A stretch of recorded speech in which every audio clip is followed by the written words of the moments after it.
وصفة اليوم راح تكون طبق رولي لحم بالسلق، يجي بزاف ساهل يعني وخفيف وليه يوجد، والبنة تاعو ما شاء الله جربوه. في لاكوكوت درت شويه تاع الزيت وزدت معاهم مورسو تاع الزبده، تحبوا ما ديروش زبده ما ديروش. درت حبه بصله اللي كنت رابيتها، ودرت طراف تاع الدجاج قليتهم مليح مليح، ومن بعد درت الملح ورابيت زوج فصوص تاع الثوم وندير التوابل. درت الفلفل الابيض، ما درتش الكحل ولا يعجبني هذا الابيض خير في الماكله. وزدت رشه تاع الكزبر وديت قليتهم مليح. التوابل اكيد اختياريين. ومن بعد زدت الزيتون، مرقت بزوج كيسان تاع الماء وخليتهم يطيبوا. ونروح نحضر السلق اللي حنديرو في وسط الرولي. في المقله درت شويه تاع الزيت وهبط السلق. انا كان عندي كونجلي، ديروا الفري ولا كونجلي. زدت رابيت زوج فصوص تاع الثوم، يعجبني بزاف مع السلق.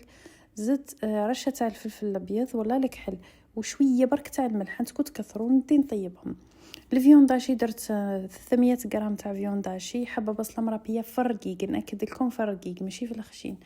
رابيت زوج فصوص صغار تاع الثوم، مغرفه كبيره لا شابلور. توابل درت شويه فلفل ابيض، شويه تاع الفلفل الاحمر يعجبني بزاف مع الفيونداشي، وشويه تاع الكزبر، وما ننساوش الملح. كما قلت لكم توابل اختياريين. وزدت مغرفه كبيره تاع الزبده والدبشه. وحده قالت لي على ديري الزبده تمد طراوه هايله للفيونداشي، ما يجيش يابس نهائيا. عجنتهم مليح مليح. ومن بعد جبت بابي سيلوفان، حطيت فوقه هذاك الفيونداشي وشكلته بالشكل راكم تشوفوا فيه. جبت هذاك السلق بعد ما طاب، خلط له مغرفه تاع الفرماج، هذا شيء اختياري، ونحطه في النص تاع الفيونداشي بالشكل هذا.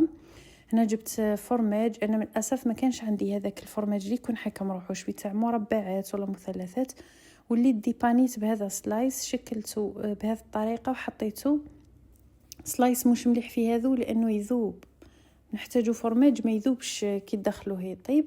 ونسيو تغلقوا مليح مليح. انا هنا الديفو اللي درتو ما غلقتش مليح، ومن بعد تفتح لي شويه، يعني هنا بعد ما تغلقوه ما تدوروش ديريكت، سيو تغلقوا اللحم مليح. ومن بعد من الاحسن هنا ثاني تروليوه بالبابي كويسون قبل. انا زدت درت غلطه اخرى، زدت خليته هكذا بلا بابي كويسون، انا حسبو كيما تاع الدجاج، قلت نسيه في الاير فراير ونشوف، وللاسف ثاني يعني تقسم. نورمالمون نروليه بالبابي كويسون. درت له قطره زيت ودخلته يطيب في الاير فراير. كيما قلت لكم تقدروا تروليوه البابي كويسون وتفوروه من بعد تقليوه، والله تفوروه من بعد ديروه يتحمر في الاير فراير اللي عندها.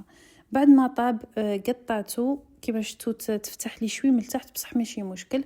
طابت هذيك لاصوص، هذاك الدجاج ديرته حمرته وقطعت الرولي تاعي. جا طبق بزاف بنين بزاف هايل، جربوه وبسلامه. الى فيديو قادم.